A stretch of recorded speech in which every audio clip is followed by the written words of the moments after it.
Wait, Yeah. actually, talk about last girl standing. Like Yeah. Shazam is truly Shazam is the kind of that.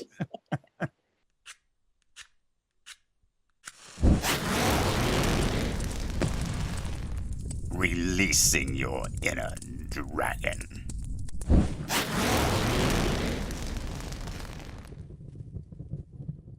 Okay, Marie, we are in episode 4 of our 12-part character trope journey. And I will admit, this is a trope that I didn't know much about. I've heard the term, and that's about the extent of my knowledge until, this week when I did a bunch of research on it and everything like that. I mean, everyone's going to know what this is. It's just, I never thought about it like this. So today we're going to talk about the final girl trope. Like, how do you see this trope? What does this do for you as far as like how you would use it, why you would use it, etc.? So for me, the important thing to remember about the final girl trope is that it's not necessarily the final girl as such, right? It's the final insert weird end result here. Final thing, right? So it could be the final familiar, the final monster, the final whatever. But the purpose of it is to have a really serious growth arc for something, unless it's a complete accident. But then I don't think, in my opinion, you're not using the trope to its full advantage. What you want is you want like a full-blown growth arc in terms of both the physical abilities and the person's mental state. From like, and this is why it's normally a girl, in my opinion, is like at the beginning, it's um, oh my God, I'm going to put on makeup. I'm going to wear my heels and we're going to stay in a little cabin, whatever. And at the end, she's using those stilettos to, bash in the zombie's head and making a break for the sunlight. And, Right. you Um, want that kind of a growth arc. oh, 100%. And yeah, in today's world, that definitely, I mean, I still think it's more females than anything else. Yeah. And I think there is a good, strong reason for that, which hopefully we'll get into today. But if we go back, and again, know that I'm going to sound like I know a lot about this because it's just I've studied it for the last couple of days. I didn't know a lot about this, but technically, this is a horror trope. And it was Mm. coined by a woman named Carol J. Clover, back in 92. She wrote a book called Men, Women, and Chainsaws. So I haven't read that book yet, but she did write it, and that's where she coined the term. And I have it now on my to read list because it sounds interesting.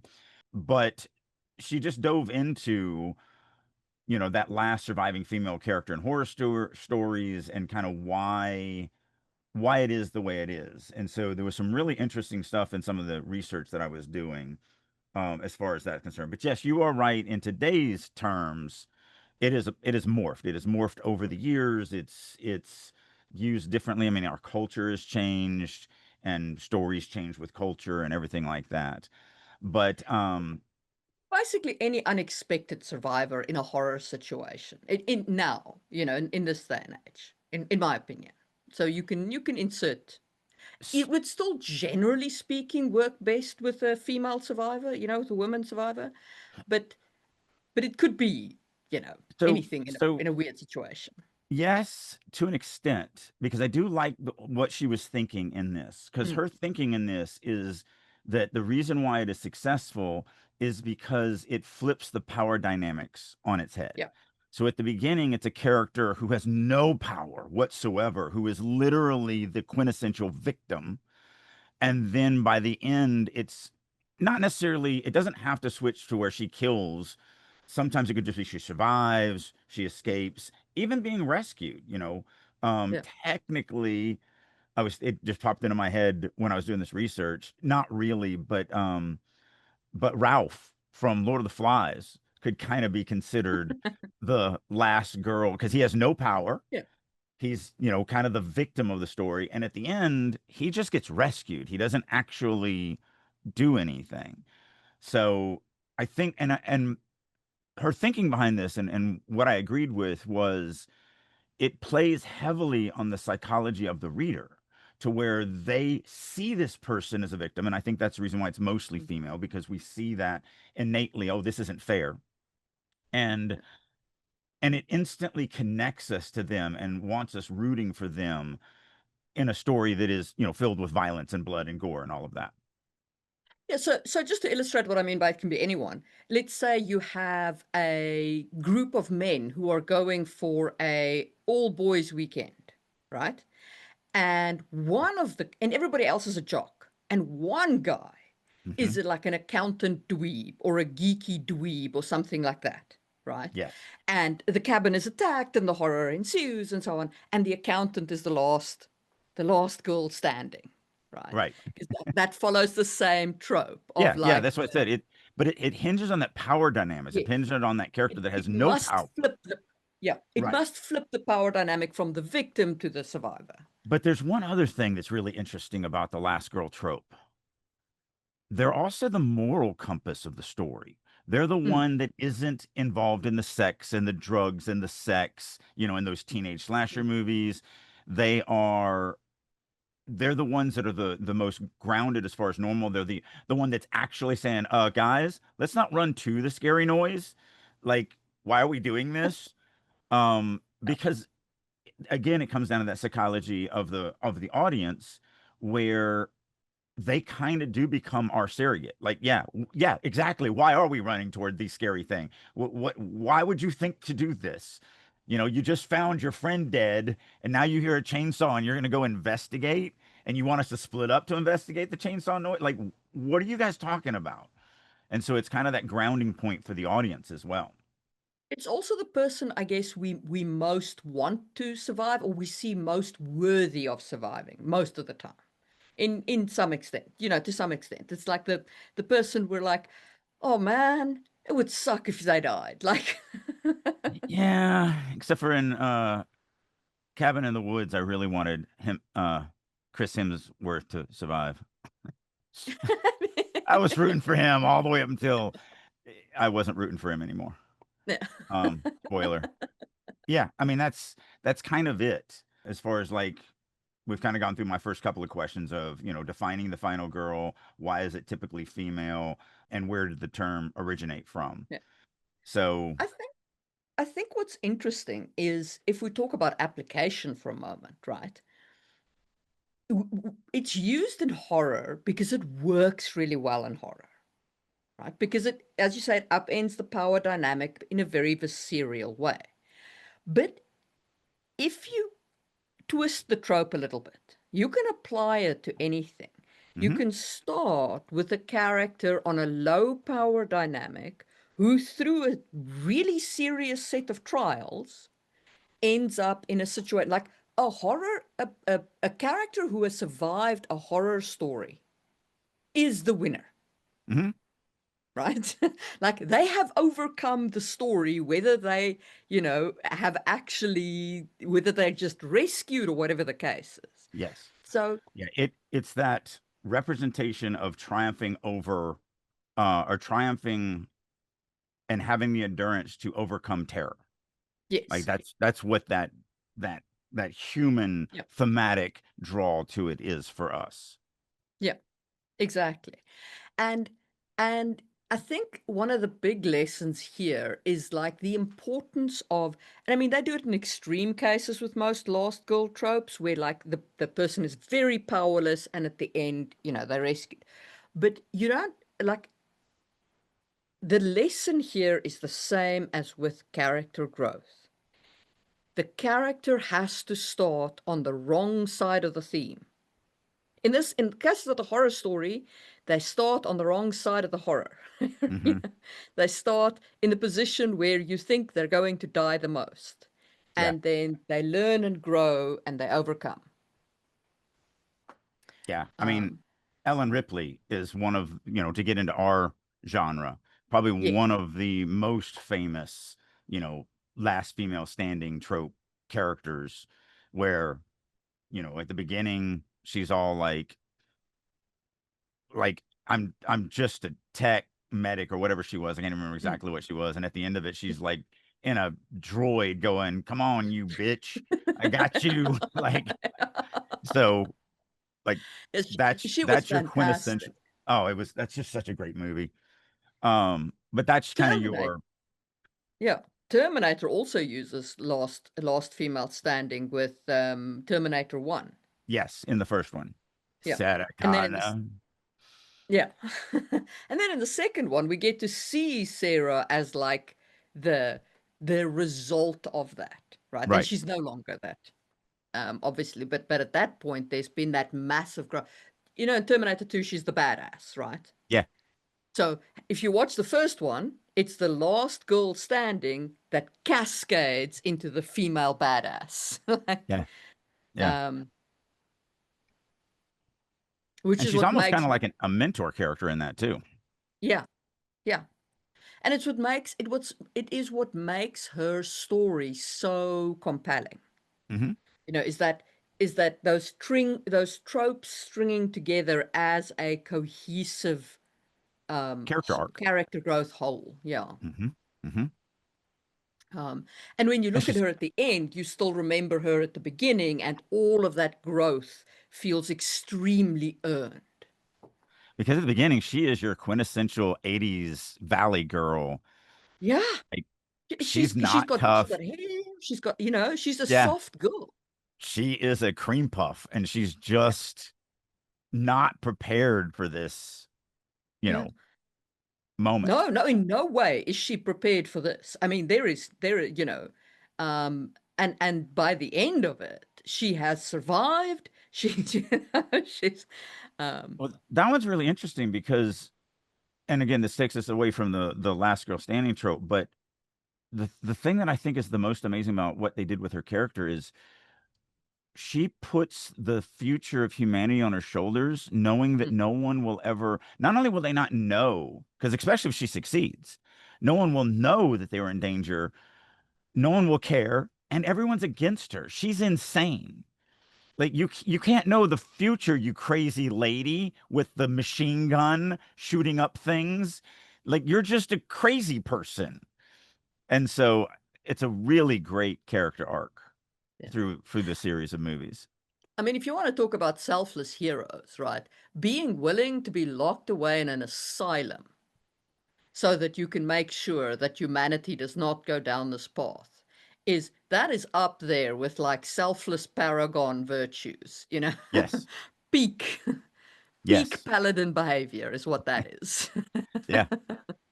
Um Now they do give her the selfish motivation of, her child because her Sure. child is instrumental in that. But that's just that hook that makes it really believable, Yeah. and gives us that mama bear trope Yeah. as well. Yeah. A lot of tropes in that one, but A lot of tropes in that one, but they're works all, great. and notice how the tropes all match, Hmm. right? They, It's a they all motivation feed trope each of other. mama. Yeah, they all feed each other. They all strengthen each other. They all make a cohesive whole. I think one of the biggest problem people have when they blend tropes is they don't consider how those tropes work together. And then that's when you start having a hero that feels as though they're all over the place, a hero that feels unfocused or like there's nothing to connect to and so on. It doesn't feel cohesive. What you want to do when you blend tropes is you want to make sure they blend together. Like she's a paladin, she's motivated by her son, she's a badass, she was a last girl standing, and it all works as a coherent whole. They Yeah. didn't try and also throw in there a edgy gray character or a, you know, whatever. Like they didn't try and make her something else as well, you know. Yeah. If you're going to sacrifice yourself to save a world that will never know that you sacrificed yourself for, you're probably not going to be, more of a jester character. You're probably not going to be like, there's some things that define you as a character. Yeah. You're not going to crack a joke at an emotionally, you know, terrible moment. Like this is not Yeah. you know. That's not what, and that I think is one of the things that people need to be cautious of when they start including multiple tropes in a character. And you should include multiple tropes. No character should be a single trope. Right. But when you blend your tropes, make sure that they make sense and they work together and they form a cohesive picture of the whole character. Yeah, if you're gonna have a single trope character that's more of a caricature than a Yeah. character, so be careful with that. Not that you can't do it. Sometimes a purist state does work really, really well in a story. There's a reason why tropes becomes tropes. I I've never I don't like how negative people take the word tropes, where they're like, oh, tropes. Same thing with cliche. Like, I can't tell you over my career how many times I've basically verbally or mentally flipped off an editor who has circled something that's like, this is cliche. And I'm like, yeah, and it does exactly what I want it to do. Like, it's cliche because it means this thing in 2 words. In 2 words, I just said this massive theory, this whole idea and concept to the reader, and they get it, they understand it. You know, it's like a bull in a china shop. Like, the Yeah. I'm done. I don't need anything other than that. So I don't mind cliches and tropes. No, They have become these things for a reason. I find it weird that people say, like, I don't use tropes. I'm like, okay, but if you don't use any tropes, then what exactly, do you not have a hero at all? Do you not Yeah. have a protagonist? Do you not have an antagonist? Is your story a whole bunch of blank pages? Yeah. Like, You have no structure whatsoever. yeah, Like, like that's yeah, weird. there's no such thing. Yeah. Um, Um, so just on the topic of pure tropes, I watched Superman yesterday and it was really fun. I enjoyed it for anybody out there who's interested in my opinion.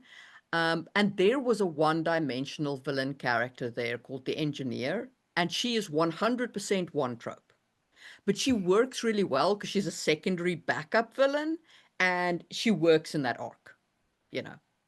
is this the new one? Yeah, yeah, I really Oh, enjoyed okay. it. All right. I didn't know I it was really out. enjoyed it. Yeah, it's very solid. Like they did a great job with giving it good stakes. They didn't MacGuffin the kryptonite. So there isn't like kryptonite at every turn to weaken Superman kind of thing. And yet at the same time they didn't like let his powers completely dominate. There was a very kind of like human element to it. And the only negative thing that I will say about the movie is that there are like six so bad, so bad, as you know, Bob dialogues that I wanted to like reach forward and strangle James Gunn and be like, what were you thinking to let these go? Well, that's um, good to hear. Because yeah. there's two men that I'm pinning hopes on that a lot of people are um rooting for them to fail. And that was James Gunn with the new DC boot, and then I'm also really hoping that Aaron Rodgers does decent for the Steelers. And a lot of people are going the other direction with that. So I got two men that could go either Yeah. direction, and I'm just like, Yeah. I want you both to succeed because it'll make me happy. Um, So I really enjoyed Superman. I thought like they had some really great, interesting questions with his power. Like, just because you can, does that mean you should? And then at the beginning, it looked like the plot was everywhere. They also started in media res with the plot, and he did it great. He did it great. He was like, 300 years ago, this is in the opening credits, so I'm not giving anything away. 300 years ago, there were meta-humans. 30 years ago, Superman rocked up. 3 years ago, this happened. 3 hours ago, this happened. 3 seconds ago, he lost a fight, and then Superman lands in the snow. I'm like, eh, okay, we know where we are. We got it. That's all the backstory we need. so Let's go. we're getting off topic, but you know what? Yeah. There's a reason why I've always been a fan of Chinese sci-fi cinema. Because American cinema, you get a 90-minute movie and you spend 45 minutes trying to convince the audience of the thing. And Chinese cinema starts off with, this is the reality of this world that you're about to go in, deal with it. And then the movie just starts. Like Black Mask, which is a Jet Li movie, it in the future, they create super soldiers that can do this thing, and this is what has happened. Boom. And then you're just like in the Off movie. to the races. Right. I'm like, thank you. That's all I need. I don't need you to convince me and try to buy me into the world for 45 minutes of it. Because then you've taken a 90-minute movie and tried to tell it in 45 minutes because you spent Yeah. 45 minutes. Same thing with oh, Spider-Man was terrible about this and Superman was terrible about this. Like every time they reboot it, it's like, well, we've got to start on Krypton and do that whole Origin thing. story. I'm so Right. glad he didn't do that. I'm Right. so deeply grateful. He just went like, these people exist. This is a thing. Like, here we go. Yeah. And there's other superheroes with which he has a relationship, and they rock up occasionally in the movie. And the movie doesn't try and hold your hand too much with it. You know who they are or you don't know who they are, but it doesn't matter. They serve their role, right? It doesn't matter if you don't know exactly who they are. And I mean, I've seen some reviews who go like, couldn't they have spent more time on these people's motivation? No, they couldn't because this movie isn't about them. Like, Yeah. this movie is about Superman. Stop trying to jam too much in here. But I thought it was really, and at the end, the plot threads, the plot diamond. So you start here in the plot diamond, but everything's broad, okay? And at the end, the plot diamond came together very smoothly. And you could draw the whole plot thread from the beginning, from the actions that started to the climax at the end. And Superman was deeply involved in the climax. He was the reason the climax worked. But there were other characters who contributed, who helped him and pulled him out and was his rescue from without and all those things. I thought it was really well done. I was rooting for Gunn, and I mean, I haven't seen it yet, so Yeah. I'll put I mean, I'm on the road for the next 3 weeks with all these crazy conventions, but I was rooting for him. I really DC has been plagued with weak stories, just from the beginning, and I don't mean in the comic series, but in their cinematic universe, they've just never. Like the crazy thing is Shazam is probably my favorite DC movie, and it should not be. So the problem with talk DC, about actually talk about Last Girl Standing. Like Shazam is kind of that. So the odd thing about DC is they've been plagued with bad. Like I was talking to my husband as we were driving to the cinema, and we were talking about all the Superman movies, right? And he was like, "Well, after Quest for Peace, I stopped watching Superman until Man of Steel." I was like, "That's because they stopped making it. Because Quest for Peace was so bad, like." Yeah. It was so bad. I mean, they did great 2/3 of the first Wonder Woman movie, and then then fell off the train. She might as well not even. If you took her out of that second movie, nothing changes. She had nothing to do with the ending. Terrible. She had nothing to do with the villain, his rise or his fall. Like she's not in the movie. But that whole storyline doesn't work, like at all. Yeah. At all. Anyway, disregardable. I would advise people to go watch Superman. I think it was great. He's also a last girl standing because he, survived Krypton. So there you go. I mean, kind of. I only in the most tongue-in-cheek way is Superman the last girl standing. Because it still doesn't really have the power. No, dynamic. I know. I'm just kidding. I know. No, it's fun. I actually thought it when you brought it up. I was like, oh, there was a last girl, but I didn't make the comment. All right, but getting back to the final girl trope. I mean, we've covered a bunch of other things without me actually asking the questions. What role does the final girl play for the audience? It's that psychological, that connection that we see them as a victim instantly because they are in the beginning, and then we're rooting for them. And also a lot of times they're that moral grounding, that moral compass of look at this one person who's not partaking. Like you said, the boys' weekend out and the accountant. So the accountant's going to be the one that probably doesn't, drink and womanize and, talk about all this stuff. He's probably going to be the one that's a little bit more standoffish and like, and that gives this great, character that the audience can connect to. And then we're gonna survive the story through that character. Yeah. So, there's that. How does it reflect on the culture, attitudes toward fear and gender and survival? We've kind of talked about that a little bit about how, you know, So I think it's worth talking about that just in terms of like cultural change as well, because okay. the last girl standing, or the final girl, will change as the culture Mhm. shifts. And cultures are constantly in motion. There's no such thing as a static culture. Right. Um, and so like it's currently it's a last, a final goal, but it's to say it could be a final accountant, it could be a final, you could insert whatever here, whatever is regarded as low survivability in the current zeitgeist, whatever is seen as powerless in the current zeitgeist becomes Hmm. the final X here. Yeah. Well, I mean, and that's the difference in the 50s, 60s, and 70s.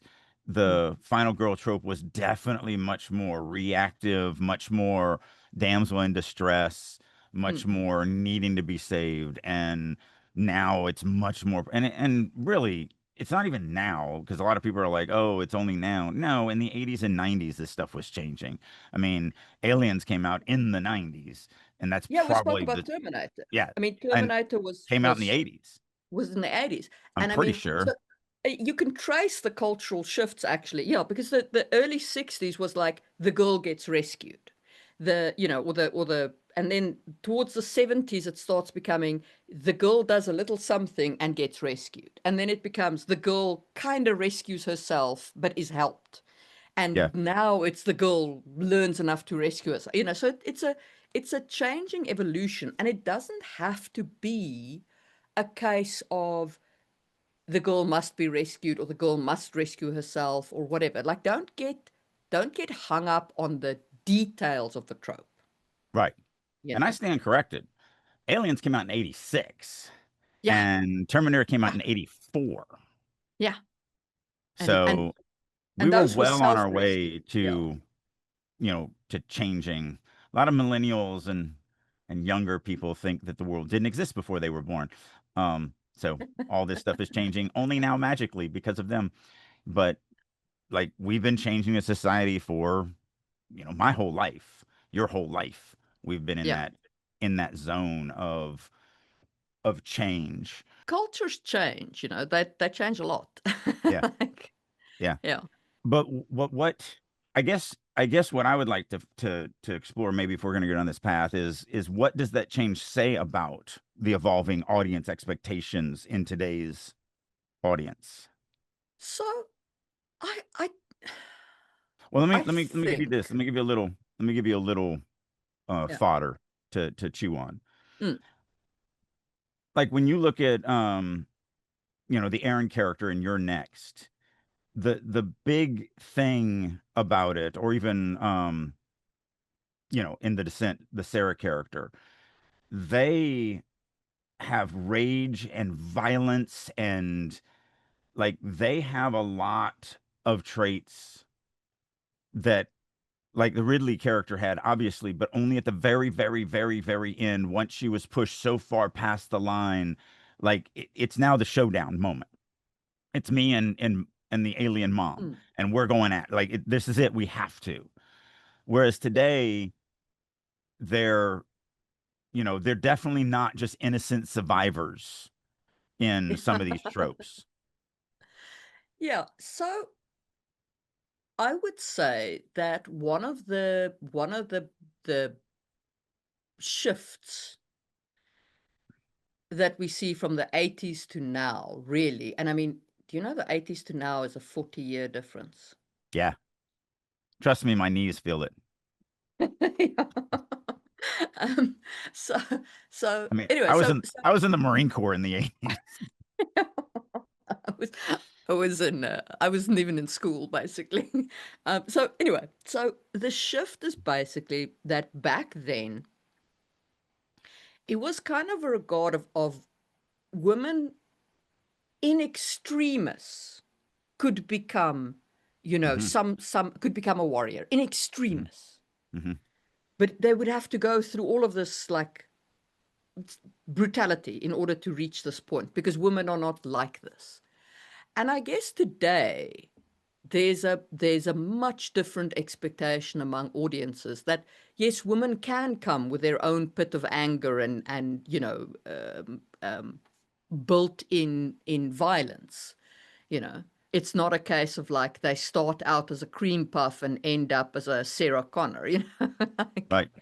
So I think that is it's interesting to look at the culture from that regard and to see like that kind of change in what the audience expects, because I think if you put today's audience in front of like a 60s equivalent of the final girl, right, where she's literally just rescued because she survived, I don't think it would be as satisfying to them, because they wouldn't associate with the character. Right? It's like let's take a stupid example. Let's take children's books, right? There's these children's books written in the 40s by Enid Blyton that today's kids have an enormous difficulty connecting to, right? Because these kids cycled around England on their bicycles with no phones and no connectivity. I mean, And that was to today's that was me. kids, that is just, yeah, but I mean, that to today's kids, that was just it's completely, Yeah. it doesn't make sense. Well, it's even more than that. And this Yeah. has been a while. It's been a good year or so since this happened, but it made such an impact on me that I still remember the feeling of it. And don't remember the day, don't remember where I was going, don't remember anything. But I left the house. I made a couple turns coming out of my neighborhood. I'm kind of getting to the main part, and I realized I didn't have my phone. And I Yeah. literally was like, "What am I gonna do? Like, what? Like, I'm completely naked. Like, what if something happens, or what if I need to, look up the title of a movie, or like what and I literally had to turn around and go home because like I can't leave the house without my phone. So and it made such an impact on me from a kid who grew up with none of this stuff, Mm. rough and tumbly, that quintessential dirt covered boy out in the yard playing and fighting and all of that. Grew up in military school, Marine Corps, and now I'm just like, I can't leave without my phone. So it's weird. I was 19 when I had my first mobile phone, you know, and yet, like you, I do not leave this house without my phone. Yeah. I mean, I was in my um, early 20s, but it was because I had a very successful computer company and I could afford yeah. the $1,000 bag phone that costs, $300 a month. And I literally used it to call a couple friends. Like, it was stupid. I should never have gotten it. My first phone was the Nokia 3310, which, you could play Snake on. Yeah. And that thing lasted forever. But yeah, so I mean, the culture has very definitively shifted. And that's one of the reasons why you can't really write a Tolkien-esque story. Tolkien wrote, yes, you can read a Tolkien story. Yes, you can enjoy it. I read classical fantasy. I enjoy classical fantasy. I'm in the middle of the Chronicles of Narnia. Yeah, I haven't read it since I was in military school, in middle school. yeah. And so I'm trying to read things either that I haven't read in a long time or that push me out of my comfort zone or a little different than what I would normally do. So I'm in the third book chronologically. Mm. Um, it's the second book that was written, but it's Prince Caspian, The Yeah, Prince Return to Narnia. Caspian. But technically, it was I'm trying to do it in chronological order. So as I say, I read those books with the understanding that the authors were writing for their time. you know. So I Well, don't that's judge them by a yeah, today standard. You know what I yeah. mean? Like, I but think people are if I idiots buy a that do that. book that if I buy a book that comes out in this year, the author Mhm. wrote it and it came out this year, and Mhm. it is prop full of misogyny, like actual brutal misogyny. I'm like, you, sir, are not the author for me, and I Right. don't read them. um, So I'm torn. I'm torn on that. So first of all, I do think it's absolutely insane that there's so many people that judge the past by today's standards. no, That no, is just crazy to me. no, no. The past is the However, past. Like those guys wrote in in that like that's fine, you know. Like I yes, can read 100%. their books with that understanding. Yeah. However, I am torn when you're trying to show a certain like the movie scripts that I'm writing right now are set in about 1700 BC. It's a historical fiction, or really, it's historical kind of piece. And like, you couldn't have gotten a more misogynist time than 1700 BC. And I've 100%. actually had people that are like, "Oh, you can't write this," and I'm like, "It's supposed to be historically accurate." And So so let me caveat. If I'm, oh man, my internet is so bad. Sorry. Um, that's all. let me let me caveat. Um, I don't object to historical fiction having the prevalent time period, you know, whatever. Like it is what it is. Our past is what our past is. Right. I am talking about a fantasy author Hmm. who in 2025 writes a story where all women who can use magic are evil. Again, I'm torn on that because if you've created a world that you're trying to be um honest to, and this is the way this world works for whatever reason, And it, yeah, but you've just put your finger on it. You have created a world. You have right. created a world where people who look like me are all evil. I do not want to read your world. I'm not Yes. interested in your Agree story. with that. If 100% I agree with wrote a story where all men are evil, let me be specific, all white men are evil, how would you feel about my world? again, I'm not denying that. And it's why I don't write stuff like that, because you're Yeah, alienating so many of your audience. So I agree with that. That's why I said, but I'm torn. If you're trying to do something and you're being honest to whatever it is you're doing, and this is the way this is, it doesn't mean you are that way. It just means, like, I go back to, I've got that novella that hopefully will be out later this year, but it's about the perils of racism. I mean, that is what the story is about. It's about how much problems happens to this character because he's racist. sure. But he has to be racist. Like, he is a Yes. horribly racist character. And I have had some people that I don't even know why I would even let this person read it. They're not in my target market. They're not in my circle. They're not in anything. But situations happened, and they were just like, you know, "Oh, you must be racist." Like, why would what? I'm So, like, well, you wrote this racist character, so that means you are racist. And but the I story's don't, about anti-racism. yeah. Like, So I don't make that leap without reading the full book. Okay. So if I have read the full book and your character, your male character, started out as a misogynist and came to the end of your story as a misogynist, there was no change in him. The world is still misogyny. This was not a theme that you addressed in any way whatsoever. You just chose, you as an author chose to make a misogynist asshole the hero of your story.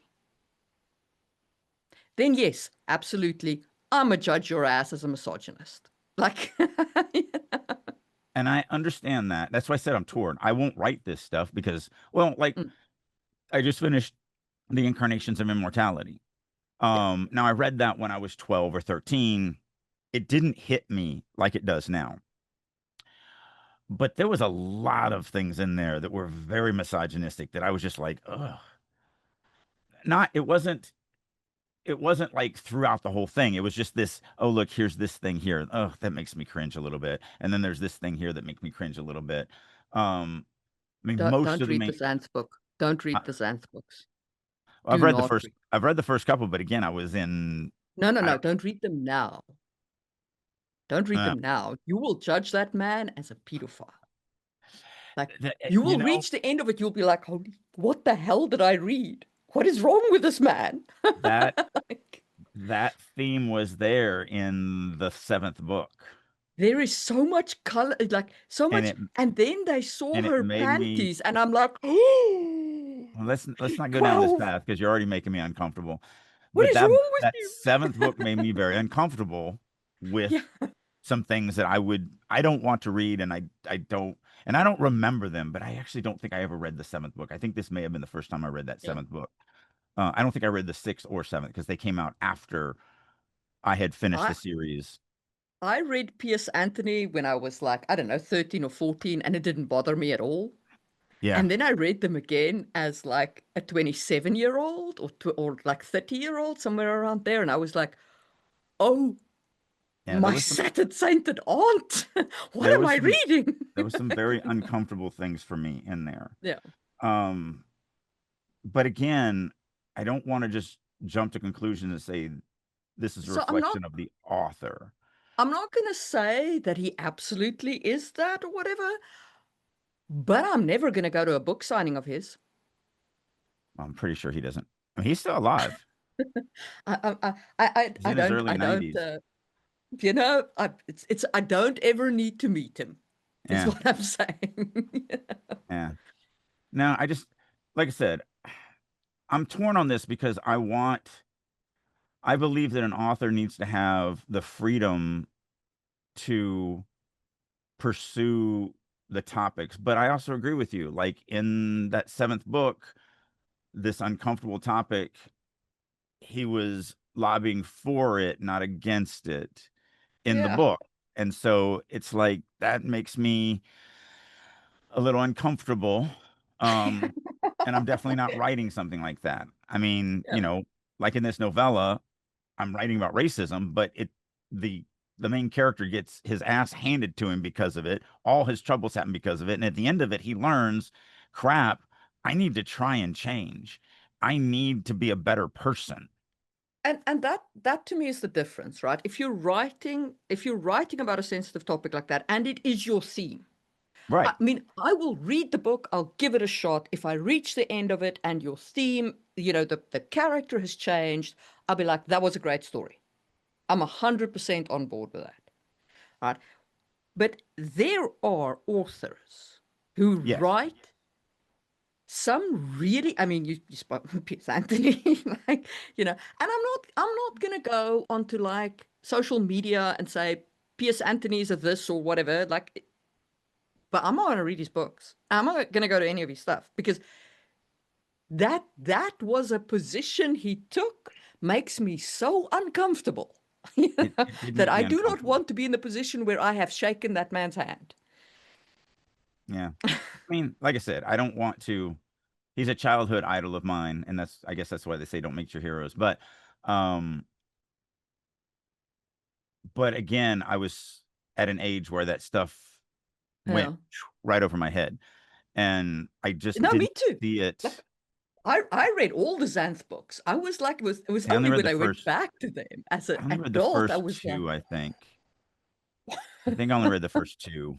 yeah, But yeah, we're getting way off the topic. I know. So jumping back into this, I mean, we've covered a lot of this. We haven't really talked about a few of the, kind of the iconic final girl, final girls. So, Laurie Strode from Halloween. She's got to be the quintessential good girl trope that she was cautious, she was this. But she grew through that series of movies. Sidney Prescott from Scream, you know, Yep. it kind of redefined that trope because she was much more self-aware and she fought back.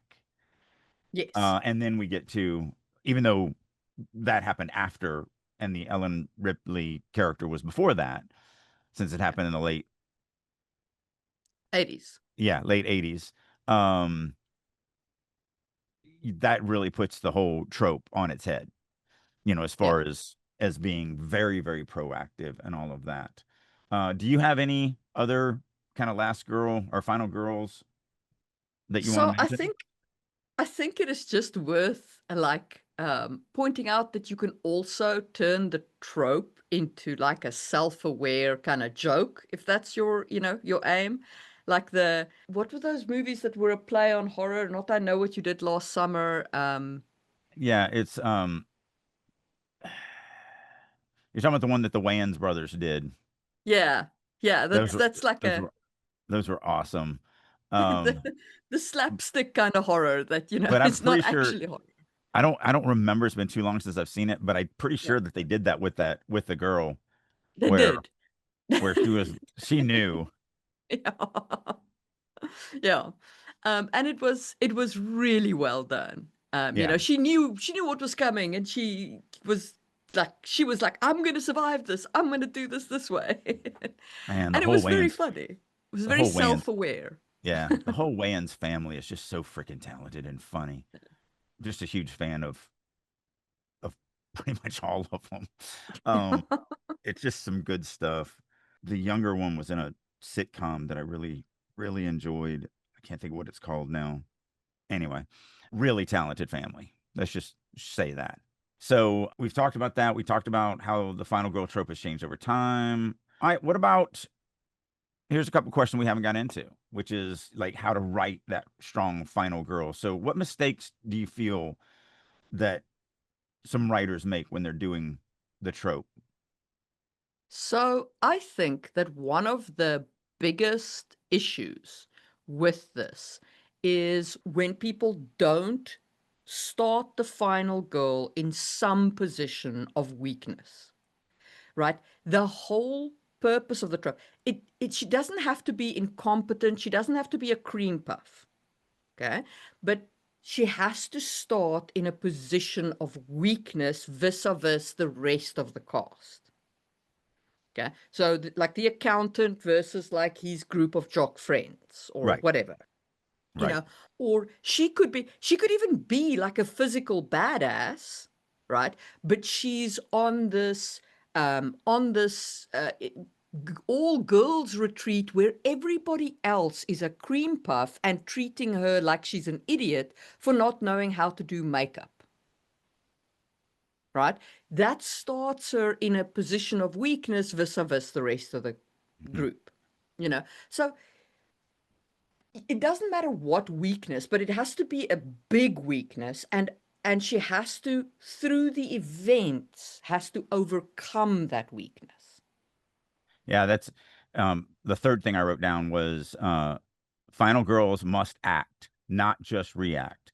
So whether she escapes or confronts the threat, she should actively be doing something that she does as a character and not out of convenience. Yes. So otherwise the survival just kind of becomes meaningless. And so, again, she doesn't have to become a badass and kill the bad guy, but she's got to, really try and do something this to either save herself or put her in a position where she can be saved, or whatever. Um, and I don't mean that in a, oh, damsel in distress way. Like all of us can get into a position where, like, let's say we're in a burning building. We can't save ourselves from the burning building, but we could do some things that would put us in a position where someone who's actually there to save people could actually rescue us. So that's what we want. We want some type of agency that does something to thwart the story. Yes. Yeah. So there's two things you shouldn't do. One is don't start your final goal in a position of strength. They must start in a position of weakness. um, Weakness that the culture that you're writing for, the people you write, your audience would understand as a position of weakness, right? Right. And two, they must be active in their Mhm. own saving. Even if they're rescued from without or whatever, they must still have to get to a place or survive long enough or do something clever, or, there's got to be some agency on their part. Yep. Um, And then the other two things I have is, and this is really for all characters, but I still threw it in here. She has to have flaws. yes. She can't be a a checkbox for female representation. Like it has to be, she has to be a character. But the number one thing that I wrote on here to have a compelling final girl, once I went through this and started really thinking about it, is I think it would be a huge mistake if you use her as a plot device. I think she needs to be her own person.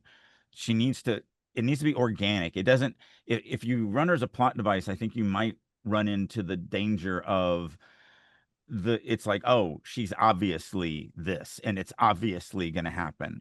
And so I think that would really destroy your story, especially on a horror flick, when you know that the final girl trope is well overused. And so if we just present her at the very beginning as, this is the character that's going to survive, because she is absolutely helpless and we're going to fix that. I actually think that would hurt your story. Yes. So she As I needs to said, be hidden kind of within unless the that's your weeds. joke, unless that's your Well, joke, of your course, of subversion. course. But I think you need to But hide her in the weeds. yeah, yeah.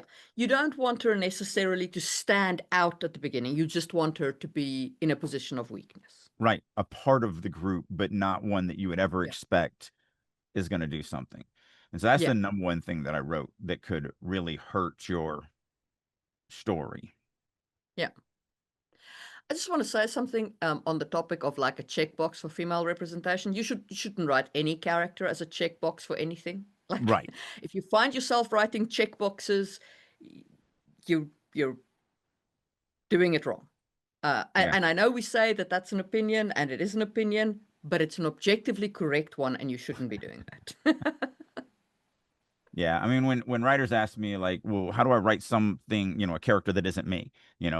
I'm black, how do I write a white person? I'm white, how do I write a black person? I'm straight, how do I write a gay person? I'm a male, how do I write a female? My answer is always the same. Don't. Write a great character who is also that thing. Yeah. But write a great character. Like that's what we're going to connect with. And if you write a black character or a gay character or a male character or a female character, you're going to write a stereotype. Yeah. And stereotypes are not what we want to write. Yeah. What you want to So do is you want to write a hero who is a woman, or a hero who is a man, or a or hero who is a black person, even if or it a isn't a villain, or hero. whatever. Right. Yeah. What I'm saying is like Any of them. the Write a thing. You're character. writing a thing. You're writing a character, and one of the attributes is they're a female, they're black, they're a man, they're gay, they're straight, they're whatever. And then depending on the world that you have them in, the story that you have them in, the story can 100% react to them because they're that thing, and that will feel authentic and genuine, and it will be what that, now you're not writing a caricature stereotype of something. You're writing a character who has a thing, who has some aspect of them that someone else is reacting to. And that is a much more believable, much more honest kind of way to write that. So that's the advice I always give when someone asks me that. Yeah. Yeah, and I'm fully on board with that advice. Like that is how you should approach, anything that is not exactly you. Like make sure it's a great character and take it from there. Because I do not buy into the whole you can't write anything that isn't you. Because that is literally an author's job. I You c- write everything. you can write anything you want. Like go for it. Yeah. Um but just make sure that it's an actual character and not like not a checkbox, not a caricature. Yeah. Like, And if you're out there and you feel opposite of me, if you feel like, no, you really can't write something that isn't you, then I would suggest turning the camera inward and looking at your level of empathy. Because, and I say this all the time too, I do not think, a lot of people think imagination is the number one thing a writer needs. I do not. It's definitely in the top five, but I think empathy is the number one thing a writer needs. You need to be able to become whatever it is you're writing and to totally immerse in what that must be like to walk a mile in in those shoes. And so if you feel that a writer can't do that, I think that's on you. I don't think that's on any other writer, because I'm really good at walking a mile in someone else's shoes and understanding what that, pain or joy or discomfort or life or whatever is going to feel like, because then I can put that on the page. And if you can't, then, I mean, empathy is something, it is a muscle, and you can build it. So, you know, I'm the ultimate character exercise in that. Again, and just in this episode, I said I grew up in military school and then was a, Marine. I didn't have a lot of empathy when I was in my teens and early 20s. It is something that I have really developed hardcore over the last 30 years. So it is something you can do. But again, if you feel that way, if you're buying into that side of that equation, I would look at yourself. That would be my The, the only time when I recommendation. would say that that is at all valid is if you're writing a literal, like, current day thing where you are making social commentary on, like, literally today. You should Right. probably write that from your own perspective, you know. Um, Mm, I would disagree with that too, because I still feel I like, think it depends. So I, I caveat here because I'm like a memoir, for example. You shouldn't, you know, like if you're writing like a personal experience, like I it mean, should be your personal experience. I almost took a gig where I wrote the autobiography. I mean, obviously it would just be a Mm. biography, but of a black UFC fighter. 100%. But that's a And I would have biography. done it justice. I would have done it, Yeah. and that's why I was willing to have that discussion, because I knew I could represent him as his voice, Mm, as his written voice, because it was going to be his story, and we were mm, going to work really closely together, and I was going to do it as if he was the one telling that story. Basically, I told yeah. him, I was like, if we do this, I'm gonna. I said, I don't mean to. This isn't insulting. This is just how I think. I'm going to turn you into a character of mine, and then I'm going to become that character. Um, but because that's what I do. I become my character. I live the life of my character. But very different from my life experiences and his life Yeah. experiences. But it didn't work You know out. where that you know what the problem is, right? And this is a universal problem, is something goes wrong. All right. So somebody puts out a really bad book where they caricature black people, queer people, women, whatever. Right. Somebody does that. And then the problem is that the lesson everybody takes from this is this person shouldn't write those kinds of books. Right. You know what I mean? Yeah. We do the same actually with like all kinds of things. So I was looking the other day in a very frustrated way at some of Finland's laws, right? And I can literally see what has happened to the law here. This thing happened, so we put in place this law. Then somebody did this, so we put in place this law. Then somebody did that, so we closed this loophole. And now we're here and we have this labyrinth of nonsense that makes this entire section of the law completely unworkable That's why I'm not a because it fan of has just been bureaucracy. one thing compounding on another, right? And all of them are well intentioned. And I think that often happens in like all walks of life. It's like a very well intentioned, well, we shouldn't have books that caricature. And then it's like we should, and then suddenly Yep. we're here where you're like, you can only write from your own experience. Wait, what? No, no, no, no, no, no. We have gone all the way to the labyrinthine side, and we're now at nowhere useful. Right. Because Yeah, that means that I can only write stories about a 55-year-old white writer who lives in Las Vegas and never leaves his house. yeah, Like, ooh, that's going to be an exciting story. Let's have fun with that. Like, no, it's not. But that's the thing. You either, life is messy, life is scary, life is dangerous. And you can either put so many laws down that make sure that nothing bad ever happens whatsoever, and you live in a padded room wearing a padded suit, with padded air and padded food and padded everything else, and you literally don't live life. Or, you know, you have a little danger and you have a little uncomfortability and you have a little whatever. Yeah. So, because I'm gonna make mistakes.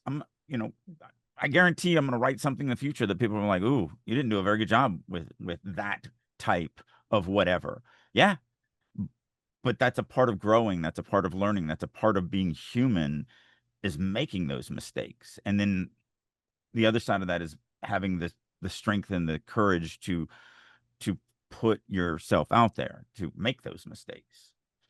So it's a messy, crazy life.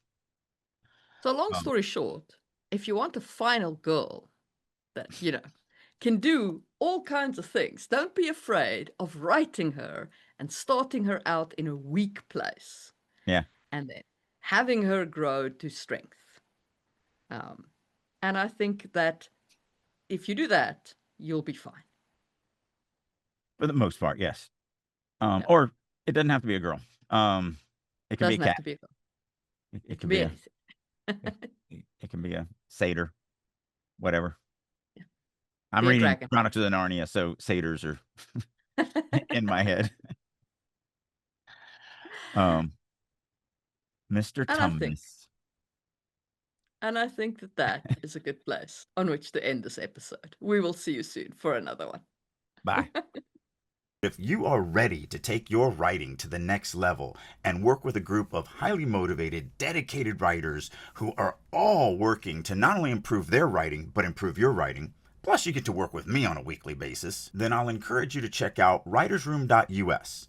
This is a website that I have created that I really wish I had 30 years ago. It's everything a writer needs to become a better writer. Not only do we do weekly critique sessions, both from other members as well as me, we have daily writing sessions, I do monthly classes, Q&As, we have activities, I do all sorts of learning exercises, such as I do a quarterly writing prompt contest, and just tons and tons and tons of things. So if you're ready to get serious about your writing and you want to actually finish that novel and have a chance of it being published, then I encourage you to head on over to the Writer's Room and join me there. And as a special promotion for listeners of Releasing Your Inner Dragon, I'll go one step more. If you would like to get 50% off for 3 months, reach out to me. There's a million ways you can do that. You can do it through starvingwriterstudio.com, drakeu.com, any of my social medias such as LinkedIn, Instagram, Facebook, X, whatever. Reach out to me, say that you would like to check out the Writer's Room for 50% off, and I will send you a link that will allow you to do just that. So hopefully you're ready to start getting serious about writing, and I'll see you in the Writer's Room. Thank you for tuning in. This is Marie Mullaney, your co-host on this literary adventure. Our goal is to provide you with valuable insights and discussions on writing. If you believe in our mission, please like and subscribe our podcast. Sharing our episodes with your community not only helps us grow, but also contributes to a richer, more diverse conversation about storytelling. We appreciate your support. For a deeper understanding of the topics we've discussed, head over to Just in Time Worlds on YouTube. It is a treasure trove where fantasy meets history and science.